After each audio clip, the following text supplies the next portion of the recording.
بسم اللہ الرحمن الرحیم۔ السلام علیکم۔ تو میرے پیارے ساتھیوں، آج کی ویڈیو میں ہم آپ کو بتائیں گے دنیا میں سب سے پہلی چیز کون سی تھی۔ دنیا میں سب سے پہلی چیز خوشبو تھی۔ حضرت ابن عباس رضی اللہ عنہ کی روایت ہے کہ جب آدم علیہ السلام دنیا میں تشریف لائے تو ان کے ساتھ جنت کی ہوا تھی جو جنت کے درختوں اور وادیوں کے ساتھ جڑی ہوئی تھی، لہٰذا دنیا میں خوشبو جنت کی ہوا کی وجہ سے ہے۔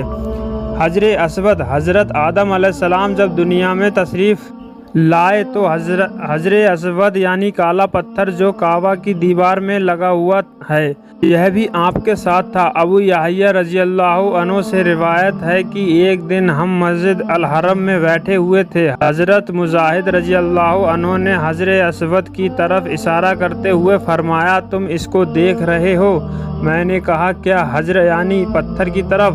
انہوں نے پھر فرمایا، اللہ کی قسم، حضرت ابن عباس رضی اللہ عنہ نے ہم سے بیان کیا کہ بے شک یہ سفید یاقوت ہے جو آدم علیہ السلام کے ساتھ جنت سے آیا تھا، وہ اس کے ساتھ اپنے آنسو صاف کرتے تھے۔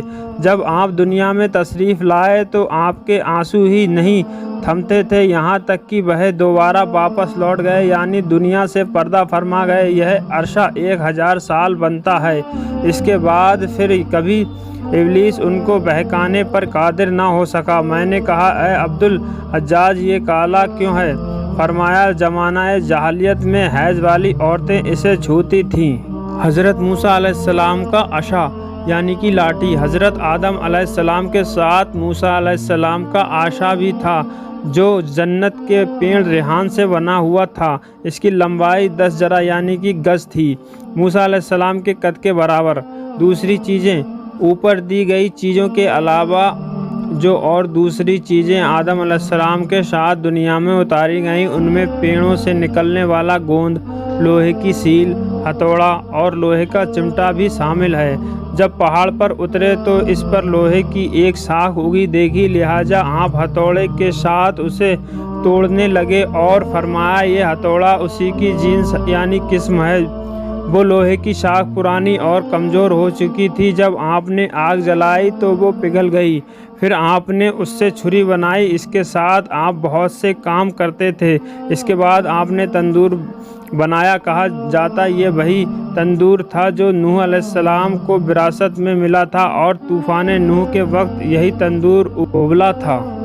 کھانے والی پاکیزہ چیزیں، ابن عمر رضی اللہ عنہ سے روایت ہے کہ جب حضرت آدم علیہ السلام جنت سے دنیا میں تشریف لائے تو آپ کے سر پر جنتی پتوں کا ایک تاج تھا۔